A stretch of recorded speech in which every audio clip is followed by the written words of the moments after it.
Et on se retrouve dans le Club Expert et notre invité est sur le plateau, Igor Demac, dirigeant et associé de Vital Épargne. Bonjour Igor. Bonjour. Bonjour. Alors, on va parler avec vous épargne, bien sûr, mais surtout de qu'est-ce qu'on peut faire de son épargne avant les élections présidentielles en France. Est-ce qu'il faut, justement, est-ce que ça a du sens de gérer son épargne en fonction des élections ? Alors, historiquement, non. Et on a eu une période assez agitée avec des élections de personnalités fortes comme M. Trump. Ouais. On avait eu aussi le sujet du référendum sur le Brexit. On avait eu les gouvernements anti-euro extrêmes en Italie. Pardon.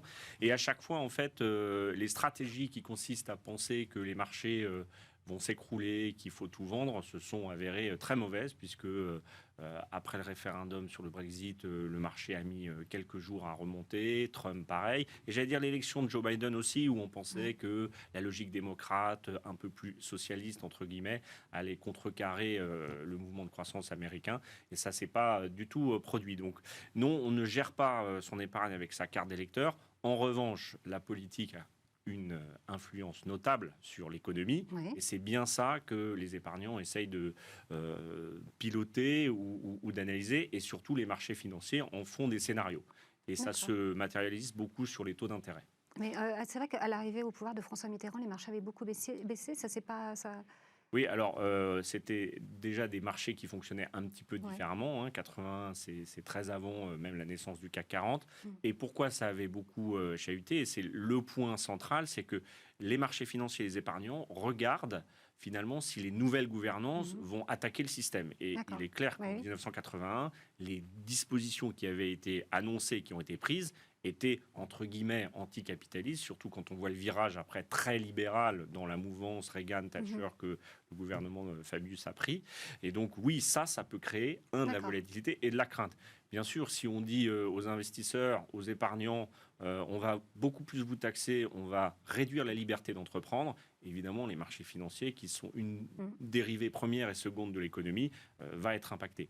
Et c'est bien ça qui fait un peu peur à chaque fois qu'il y a des situations extrêmes qui se présentent dans les sondages. Alors justement, effectivement, peut-être que post-élection, l'économie reprend son cours. Ça ne veut pas dire que c'est un long fleuve tranquille pendant toute la période électorale. Ça va créer plus de volatilité, plus de crainte en fonction des annonces des différents candidats. Et plus le candidat est crédible, plus l'annonce peut faire peur. Est-ce que ça ne veut pas quand même dire qu'il faut essayer de se protéger un petit peu contre différents mouvements de marché ou contre cette volatilité, justement? Par exemple, je citais les taux d'intérêt, qui est un métronome et très puissant de l'appréciation du risque, notamment l'écartement du spread, de l'écart de taux entre le 10 ans allemand et le 10 ans français. On sait qu'avant l'élection d'Emmanuel Macron, les marchés anglo-saxons avaient beaucoup surjoué, en fait, même si électoralement, en nombre de voix, les sondages étaient...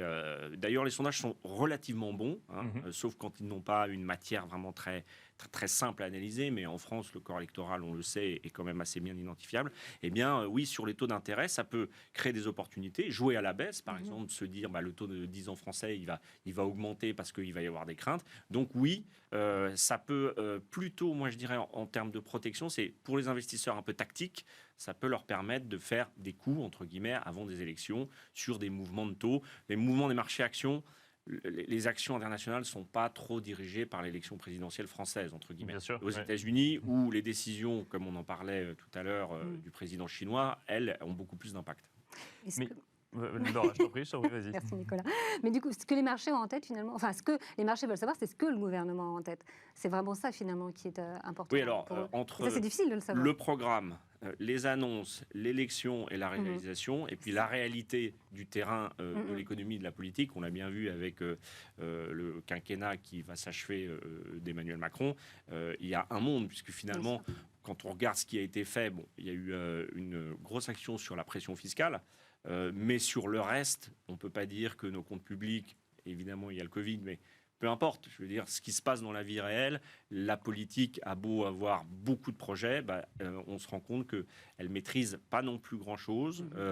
C'est l'économie globale qui a vraiment un gros pouvoir. Et en fait, il faut, pour les marchés financiers, plutôt avoir des gouvernements pragmatiques, voire soporifiques, entre guillemets, mais qui sont très à la gestion du pays, au jour le jour, plutôt que des grandes idées novatrices, puisqu'on voit bien qu'il y a beaucoup d'imprévus et qu'il faut être capable d'y faire face. C'est presque déprimant ce que vous nous dites, c'est que finalement, en fait, il faut regarder les élections chinoises ou américaines, mais pas les élections françaises pour gérer son épargne. Ça me fait penser à une anecdote. Un jour, j'étais en Chine, j'allais à la muraille de Chine et le guide chinois me demandait si on avait plusieurs partis en France. Et je lui disais oui. Et il m'a fait la réflexion suivante en me disant mais c'est vraiment très inefficace parce que personne n'a la même idée et en fait rien n'avance et donc c'est mieux notre système. Bon, alors c'est une anecdote. C'est une vision. Une vision. Il y a une autre anecdote, c'est vous savez la période où la Belgique n'a pas eu de gouvernement pendant très longtemps. Les comptes publics ont été très bien gérés, les affaires courantes ont été gérées. Alors je ne dis pas qu'il n'y a pas dans la politique des choses à faire, et puis des grands mouvements ou des grandes idées. Mais aujourd'hui, la gestion politique d'un pays est, à mon avis, beaucoup plus une gestion qu'une transformation, parce qu'on le voit bien en France, c'est très compliqué. Et le dernier point, c'est qu'en fait, l'épargnant français, ce qu'il regarde, c'est est-ce que la fiscalité va monter, est-ce que je vais perdre des avantages sociaux ? Et ce que regardent également les entreprises, est-ce que mon activité va être facilitée ou au contraire va avoir plus de complications? En tout cas, donc c'est assez clair que selon vous, Igor Demac, il ne faut pas gérer son épargne en fonction d'une échéance présidentielle. Merci beaucoup, Igor Demac. Je rappelle que vous êtes dirigeant et associé chez Vital Épargne. Merci également, Laura, d'avoir animé cette émission avec nous tous ce lundi. Et merci à vous de nous avoir suivis. Et je vous donne rendez-vous demain pour un nouveau numéro de Smart Patrimoine. À demain.